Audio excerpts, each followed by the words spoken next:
주의 인자가 생명보다 나음으로 내 입술이 여호와를 찬양하리. 내 평생에 주를 찬양하며 주의 이름으로 내 손 들리라. 아멘. 하나님 말씀 베드로전서 1장 10절부터 16절까지의 말씀입니다. 하나님께서 택하신 백성들, 하나님께서 구별한 사람들은 세상 사람들과 다른 은혜 가운데 살게 하시는 것을 보게 됩니다. 첫 번째는 받은 것이 다르다는 것입니다. 10절부터 선지자들이 이 복음을 연구하고 그리고 자기 속에 계신 그리스도의 영으로 말미암아 고난과 영광과 부활에 대해서 알게 되고 깨닫게 되었다고 말하고 있습니다. 그러니까 여기 나오는 먼저 선지자들 먼저 받은 것이, 택함 받은 것이 특별한 주의 은혜고 받은 사명과 은혜가 놀라운 사람들입니다. 그러니까 이들에게도 하나님 주신 것들이 다른 거예요. 그러니까 하나님께서 주시니까 비록 그들의 삶의 예전의 삶과는 관계없이 이전에는 그렇지 아니한 삶이었다 할지라도 하나님께 그것을 받으니까 목동이었고 목자였고 그렇지 않은 사람들이었지만 하나님의 은혜가 임하니까 그들이 무엇으로 해요? 성령으로 그리스도의 고난과 부활과 영광과 구원에 대해서 깨닫게 되고 알게 되는 것을 보게 돼요. 그럼 받은 게 다르면 삶이 달라져요. 받은 게 다르면 능력이 달라져요. 받은 게 다르면 말이 달라진다는 것입니다. 우리는 그들이 받은 그 복음을 전해 듣고 그 복음으로 말미암아 우리도 동일한 그 하나님의 역사 가운데 들어가게 되는 것을 보게 됩니다. 이전과 다른 삶을 우리는 살려고 노력해요. 또 새해가 되면서 새로운 결과를 그리고 새로운 무엇인가가 일어나기를 원해요. 그런데 그것이 우리 안에서는 나와지지 않아요. 언제요? 위로부터 받을 때, 성령과 능력으로 받을 때, 우리 주께서 주시는 은혜로 충만해질 때 그런 역사와 결과들이 나타나게 된다는 사실입니다. 이 구원의 복음을 받은 결과가 무엇입니까? 성령으로 충만하고 구원받아 하나님의 자녀로 살게 되는 것을 보게 됩니다. 오늘도 우리 안에 이 받은 것, 하나님께로부터 받는 것들이 충만하여서 결과도 능력도 열매도 다른 축복의 삶이 될 수 있기를 원합니다. 두 번째는 소망이 다르다는 것입니다. 이제 베드로는 이야기합니다. 뭐라고 말하냐면 예수 그리스도께서 나타나실 때 너에게 가져다 주실 은혜를 온전히 바라라고 말해요. 우리 주님은 우리의 삶 가운데 놀라운 은혜와 능력으로 함께 하시는 주님인 줄 믿습니다. 여러분, 예수 그리스도 안에는 모든 지혜와 지식의 보화가 감추어져 있어요. 예수 그리스도 안에는 길과 진리, 생명 되신 놀라운 복음의 진리가 있다는 것입니다. 우리의 질그릇된 우리의 삶을 그 보배 되신 그리스도로 말미암아 값지게 되는, 아름답게 되는 삶이 역사가 일어나게 되는 것을 보게 됩니다. 그러니까 우리 안에 임하실 그 주님으로 말미암아 그 주가 주실 은혜를 소망함으로 말미암아 날마다 살아가는 우리가 되어야 된다는 사실이에요.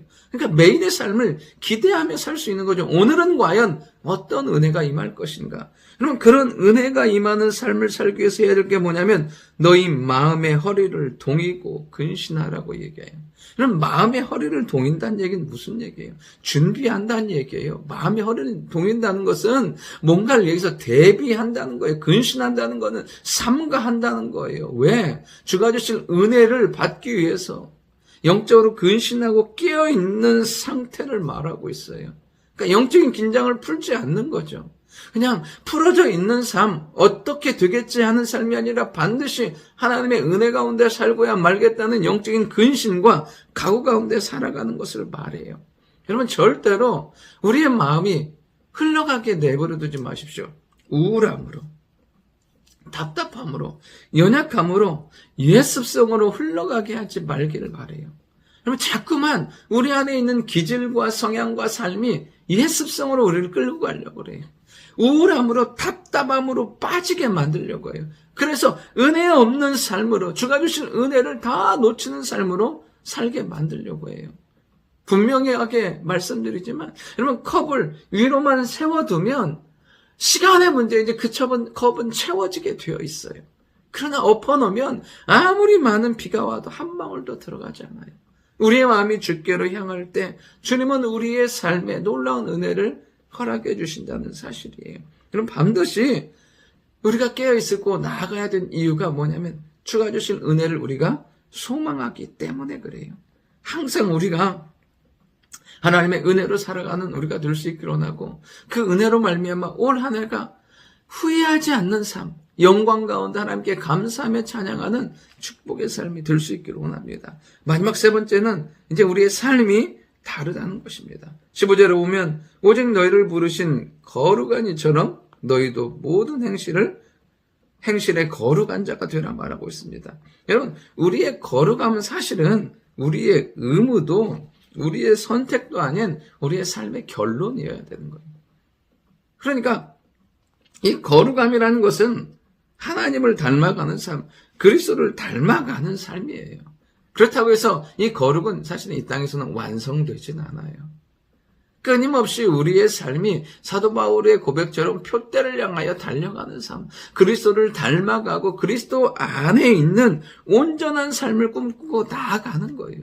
그럴 때 우리의 삶은 조금 더 주를 닮아가고 하나님 보시기에 아름다운 삶으로 바뀌어가는 것을 보게 돼요. 여러분, 우리가 그렇게 믿음으로 달려가기 위해서 거룩한 자의 삶을 살기 위해서 해야 될 것이 무엇이냐면 두 가지를 삼가해야 돼요. 말이에요. 여러분, 우리 안에 부정적이고 더럽고 악하고 그런 말은 삼가해야 돼요. 여러분, 말이라는 건 결국엔 그 사람이거든요. 그 사람의 인격과 삶이거든요. 우리 안에 어떤 말이 나와지냐에 따라서 그 사람이 그 말이 그 사람인 거예요. 또 하나 무엇이냐면 이 거룩한 삶을 살기 위해서 요즘 시대에 가장 금지해야 될 것 중에 하나 뭐냐면 보는 거예요. 보는 거. 잠깐이라도 보는 것이 우리의 영을 상하게 한다는 거예요. 이런 거룩한 자의 삶을 살고자 할 때, 바울의 고백처럼 경주하는 자의 삶을 살고자 할 때 우리 주님께서 함께 하시고, 그리고 우리가 믿음으로 경주한 그곳에 우리 주님께서 은혜로, 환한 미소로, 축복으로 기다리며 준비하며 맞아주실 줄 믿습니다. 좋으신 아버지 하나님, 우리를 택하시고 하나님의 자녀 삼아주심을 감사드립니다. 우리에게 주의 성령과 은혜로 우리를 구원하여 주시고 날마다 산소망 되신 그리스도 안에서 생명의 능력을 경험하게 해 도와주시며 그 하나님 안에서 믿음 안에서 거룩한 자의 삶을 살게 도와주심을 감사드립니다. 우리의 삶이 그런 복되고 아름다운 구별된 삶이 되게 도와주시고 매일의 삶이 주께 영광 돌리는 축복의 삶 되도록 역사하여 주옵소서. 예수님의 이름으로 기도드립니다. 아멘.